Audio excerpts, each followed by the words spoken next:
welcome to Paytaca Talks, episode 28. I am Francine, your Paytaca Marketing Officer. Joining me today is Paytaca's Chief Marketing Officer, Sir Aaron Almadro. And our special guest for today's episode is none other than Paytaca's Chief Executive Officer, Dr. Joemar Taganna. Hi, sir. Thank you for joining us again sa isa na namang episode of Paytaca Talks. So, how are you, sir? I'm good. Thank you. It's been a long time. It's been many episodes Before? ago. So, I'm happy to rejoin the Paytaca Talks. You have a lot of gray hair now. Yeah, that's because we invested a lot of work into the new Paytaca. Yes. Yeah. And you guys are gonna enjoy. You're gonna experience a different kind of And be surprised wallet. to the updates Paytaca has in store for the new and improved Paytaca wallet. But before we dive into those topics, sir, can you please briefly introduce yourself for our new viewers? new viewers. Yes. Hello, I'm Joemar. I'm the founder and CEO of Paytaca. I also direct the development, so I'm acting as the CTO as well.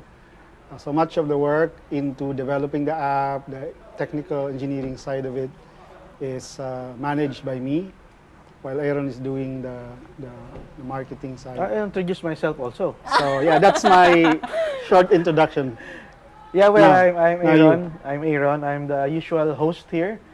They have no choice. I'm the Chief Marketing Officer of Paytaca. So like what Joemar said, I handle most of the marketing and events and everything that you see that goes out, the promotion of the app.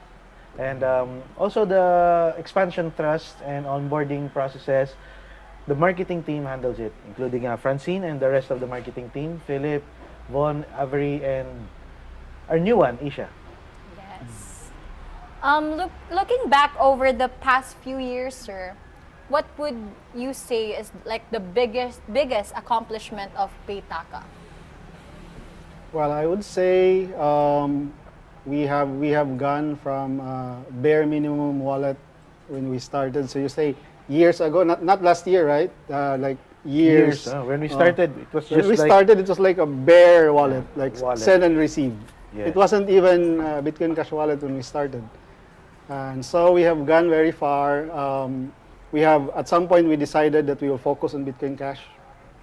And that decision has been questioned a lot by outsiders. Exactly. Because they're saying, how can you survive as a wallet company and you're focused on just on one cryptocurrency? And sometimes they even say, why focus on cryptocurrency? And why focus on Bitcoin Cash, right? So we have rehashed the answers already many times about it. But I'd like to emphasize that the choice to focus on Bitcoin Cash has gave us a lot of leeway into directing our bandwidth into building specific functions in the wallet that is only for Bitcoin Cash or unique to Bitcoin Cash. That's why it's been reviewed by other users, other commentators in the community. They consider Paytaca as the most feature complete Yes. Bitcoin Cash wallet out there. And if we decided to be a multi-coin wallet, we wouldn't invest too much into building out the features. Yeah. Because we already have it. And because it will be we will be busy adding one Yes. crypto after another. We will not Yes. dive deeper into Yes, the exactly. specifics. So yeah, on the development side, that's it. I think we have gone quite far already. On the onboarding side, you can comment.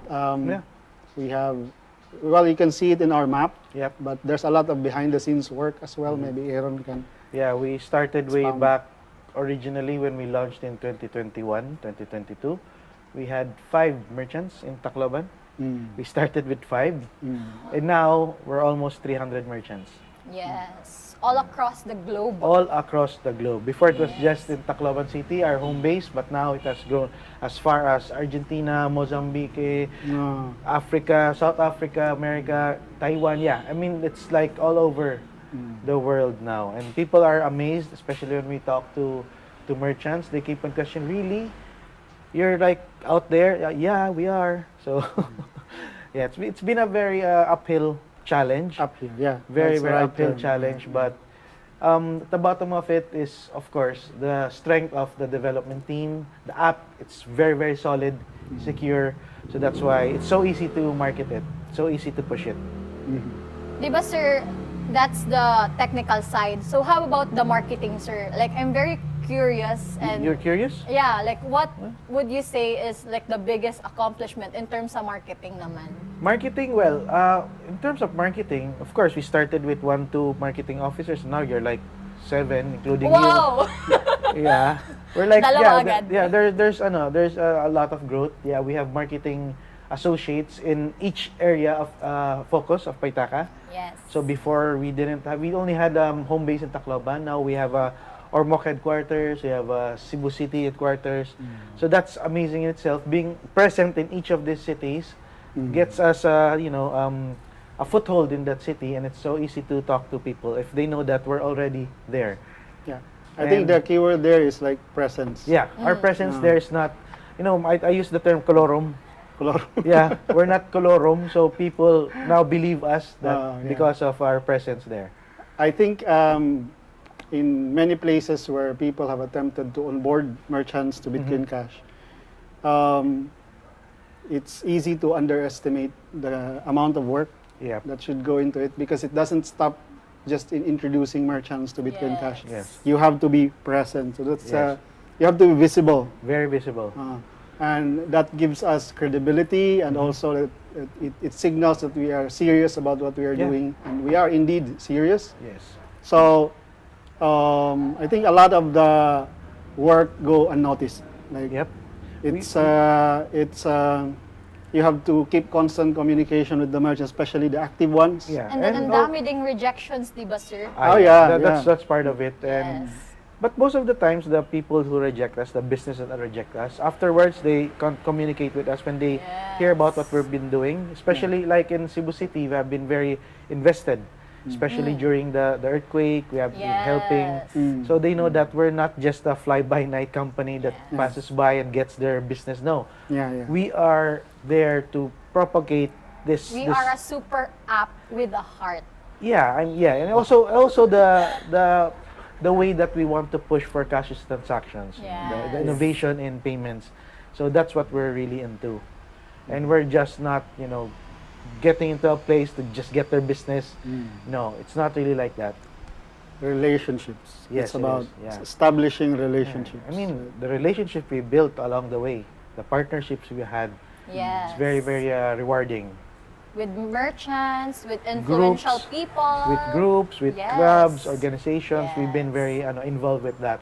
Anyway, like, we would like to greet everyone, like, Happy New Year. It's 2026 na. Oh wow, So, wow. yes. So New fast. Yes, very, So very fast. fast. Like- So, I'm very curious, sir. 8 years.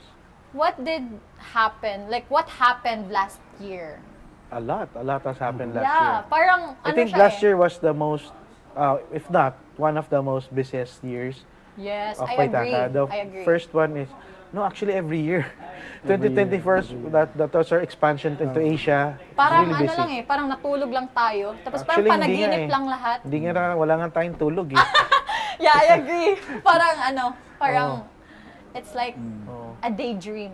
Ganon. Siguro, 1 year na daydream. Yes. oo. Oh, like 2 years ago, si Francine medyo...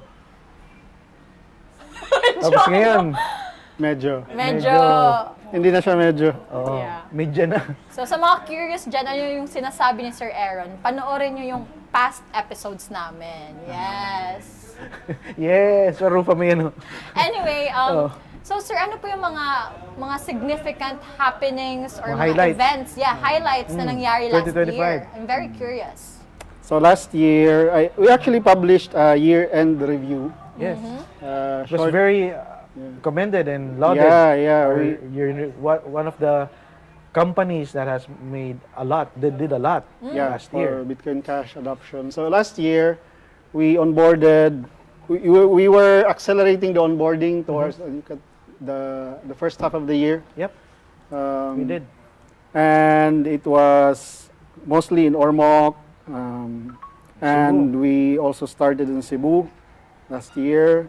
And in Taiwan also by our very supportive Sir Gordon. partner there. Gordon Lim. Hi, Sir Lim. Gordon. Shout out from And, the yeah. Philippines. And then we had partnerships last year. Yep. We We opened a lot of partnerships last year. In fact, one of the highlights last year was last November when we struck a memorandum of marketing agreement with Break 100. Yes. So as of to date, it's one of our biggest Paytaca partners. Break In Cebu. 100 is a golf simulator in Cebu, in the posh and luxurious New Star Hotel. Yes. So, one of our biggest accomplishments. And there'll be more this year. There's a lot in store, but Break 100 is one of the top golf simulators, and they'll be opening also in Manila. So they're willing Of to course. open Yeah. with us, partner with us, and boarding as well. And I remember we had two bazaars, bazaars here here in Tacloban. in this area, right? Yeah, it's we're here at Hacienda Masa- Verde. the Masadja Festival. Festival that was Masadja. twice last year, Masadja no? Collective. Yeah, it was the Masadja Collective. Two times last year. One of the So- biggest. We onboarded almost all of the exhibitors. So all of them accept Paytaca. Bitcoin Cash payment through Paytaca. Yeah, and then a usual presence at the Entrep Mall in St. Paul's School of Professional Yes. Studies, right? Yeah, speaking of like- schools. It's Yes. been every year. Yeah, speaking of schools, we've done a lot with schools. Yes, Oh yeah. actually. So one of the biggest things we accomplished last year is the workshop, Yeah, like the the blockchain technology Tech workshops. workshop. And there's an interesting backstory about this because before or early last year or even before last year, we have been trying to reach out to the Yes, schools we to wanted get to- involved more. Even communities and government agencies, we were Yeah. trying to introduce the technology, like about cryptocurrency. So originally the plan was to do a cryptocurrency literacy forum. Yeah. It wasn't a hit. No, yeah, it wasn't. Yeah, I mean, people were like interested, and then they ended up feeling it was a networking scam. Yeah. because of the word cryptocurrency. Crypto. So the moment they hear crypto, it's like it triggers some, I don't know, Bad memories. negative Bad memories, I guess. memories of being scammed or something. Yeah, so we parked that, and then Yeah. exactly like mid-year. Mid-year, it was a time I think when blockchain was being talked about in the media, in the Philippine Yeah, in media, the because there were bills that were filed by some senators to put the national budget on a blockchain. Yeah. So we realized this could be something. Yeah. So we could And use it was the also buzz. mentioned at the Visayas Area Business Conference. Yeah. We were one of the Exhibitors. Presenters. Presenters. Yeah, I was- Joemar I was was a there talking presenter about there. blockchain technology. Yeah. And that was when it was, when the idea was formulated to what if we don't talk about cryptocurrency, We talk about blockchain technology, and not talk to organizations, but introduce it to universities, Yes. Visayas-wide. And then Paytaca happens to be like having the most experience in terms of CashCrypt development. So CashCrypt being a programming language Under that's the used to write contracts for Bitcoin Cash. yes, So I thought that maybe we can offer this to schools. And indeed, when you started approaching the schools, you had a letter. very we approached- very They were very open. They were very excited, in fact, especially in very in receptive. Cebu. They got especially in Cebu, because blockchain technology was, I mean, here in the Philippines it's fairly new, and they were so excited. They wanted to introduce blockchain technology into their Yes. curriculum, but they didn't know how. Then the opportunity came when we introduced ourselves that we're blockchain technology experts. Sakto yung We wanted- timing. Yes, very. Yeah, Yes. yeah. The It was timing the was right Very timing. receptive. Almost all of the Cebu universities, the big universities of Cebu, Francine, what were the universities that University participated? University of Visayas. that's in Cebu. Yes. Cebu. And University of Cebu. Exactly, the three campuses. Yes. And Which then are the University of Cebu? UC Lapu-Lapu Mandaue, UC Maine, and UC Banilad. Yes, Yes. exactly. And many, many more. There's And in Asian Ormoc. College of Technology. So there were schools who We participated. started in Tacloban first, Yes. the workshop. and UP then- Tacloban, University of yes. Philippines Tacloban College. And then in Ormoc, Ormoc, the Eastern Visayas State University, ACLC Ormoc, Western and Leyte College. STI, Western Leyte Yes. College. Yeah, a lot of universities participated. In fact, it was Yeah. like 13 universities. across Eastern Visayas and Central Visayas. And in fact, we should mention that after we had our workshops, there were other schools who were asking like, Yes. when are we gonna have Yeah.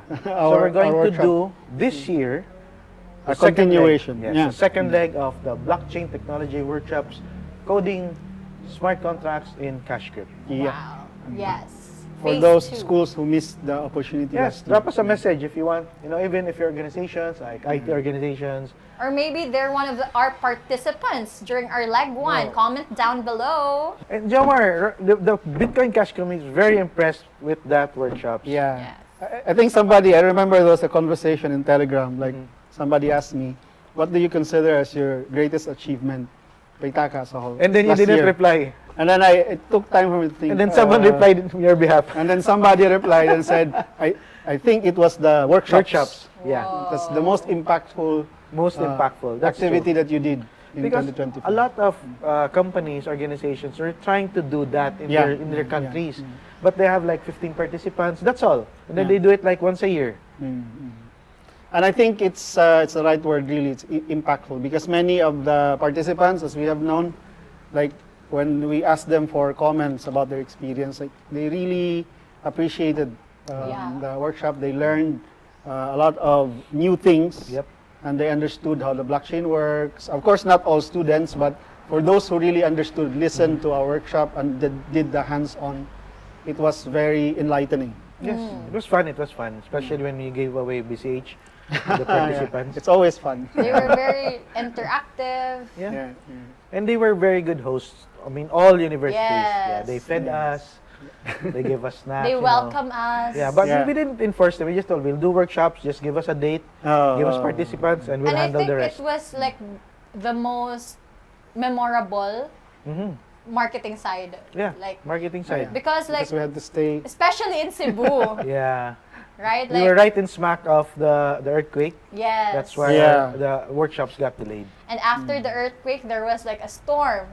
So there were like a lot of like Delays. the delays. It's But like the universe was trying Yeah, to to stop us. derail. Yeah, they were it was trying like to. us against the The universe, world. stop it! Don't do that anymore. Don't do that. But we still pushed on. Yes. Pushed on. Yeah, we're strong. We're strong.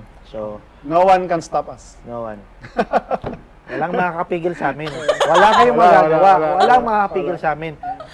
Eventually, the world will wake up and say, okay, these people will never stop, so let's Yeah. invest in them. Yeah. that's How it. many millions do you need? Yes, exactly. Okay, I hope some investors there are Are listening. you watching? Yeah, We're we not will that never desperate. stop. We're not desperate, but we tell you, we will stand our ground.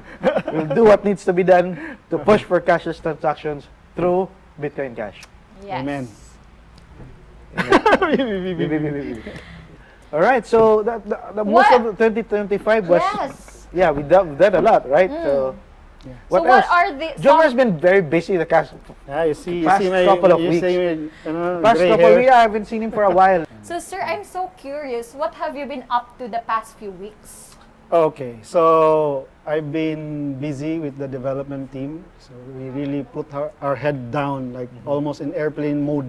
Yep. Like nobody can Yeah, disturb he us. doesn't reply anymore. Yeah, because we packed a lot of exciting updates into the new version of Paytaca app, and we're gonna be showing it here first before the release. So I'd like to highlight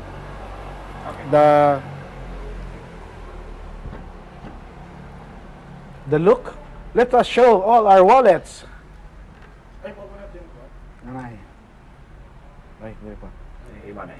Look, even the user interface is different. Yeah, so it comes. Naka light mode ka, busag. Ayaw light mode, pag dark mode para Okay, timbak para ka. may variation. Oh, sige. Closer pa, Mark. Closer pa.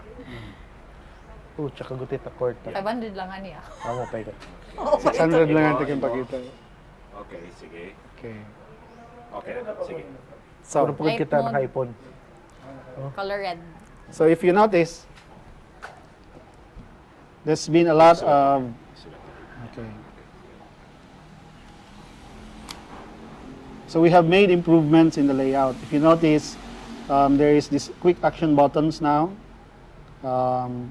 and when you click on one of the cards, it goes to the list of transactions.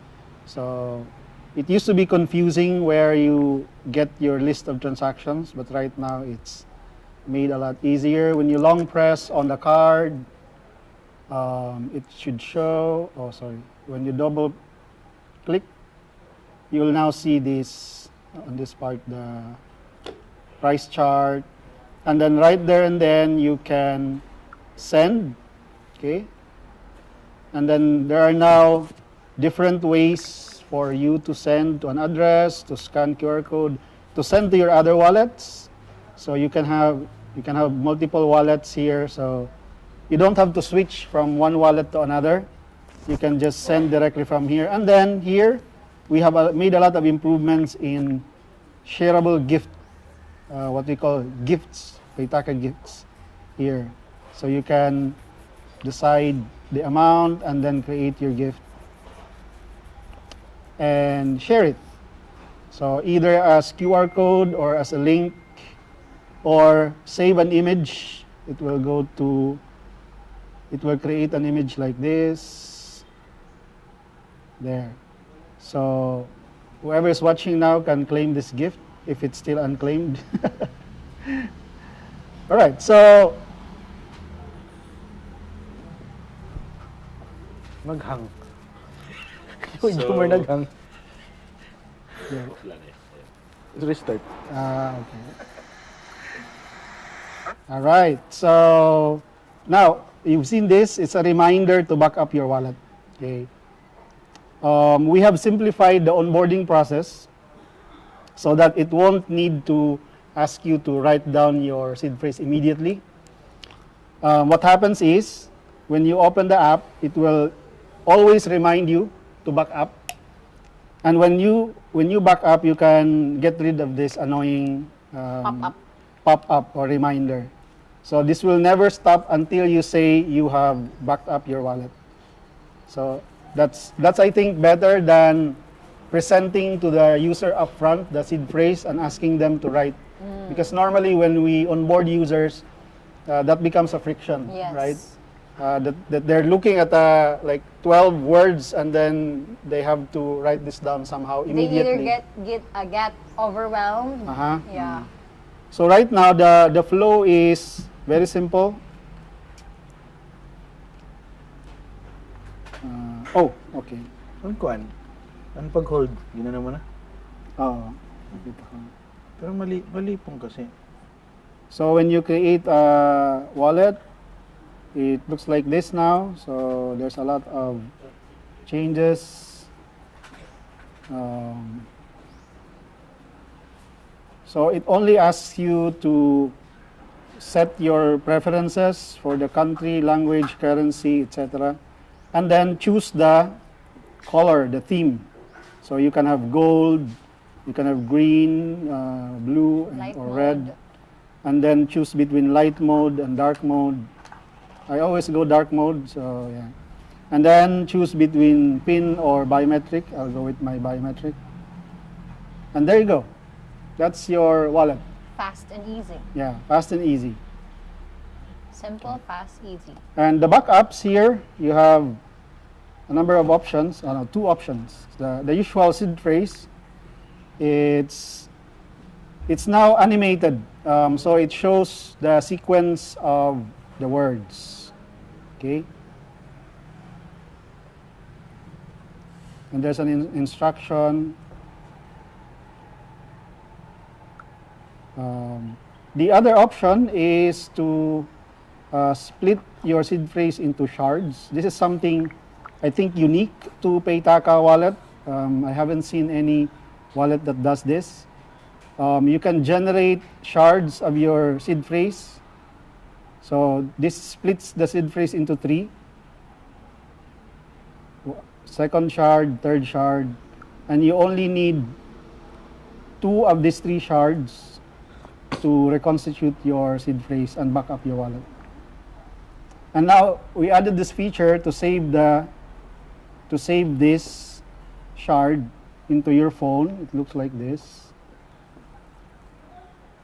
So now, if you want to secure your wallet, you can have this printed, laminated, maybe store it in your safe, and You print also the other shards, maybe give one to your friend, lock one in your safe, and then the other one you probably put it in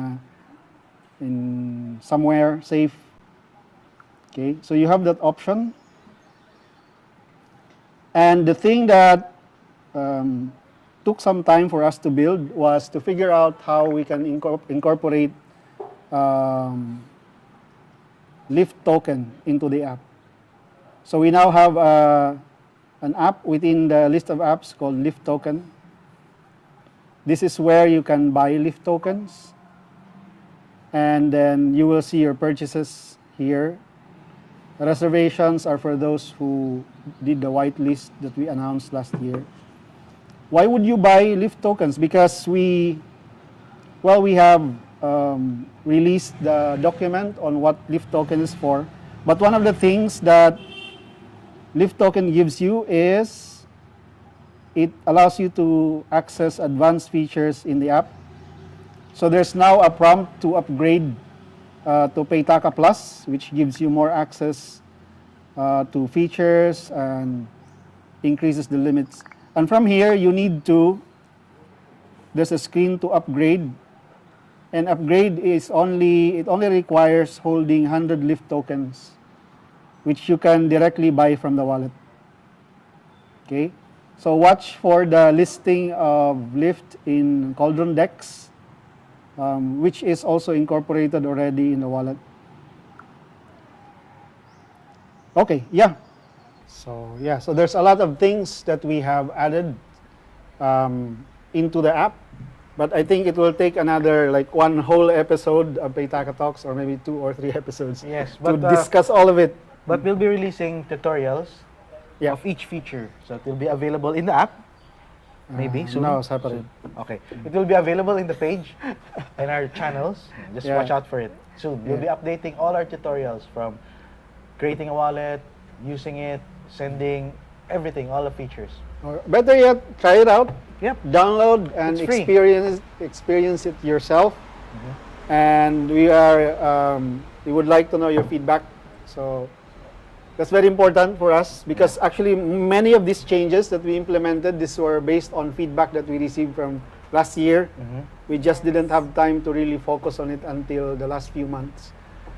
So there you go. All right, great. So there's a lot in store, and this year we'll be announcing a lot of new upcoming partnerships of Paytaca. There'll be even more features here.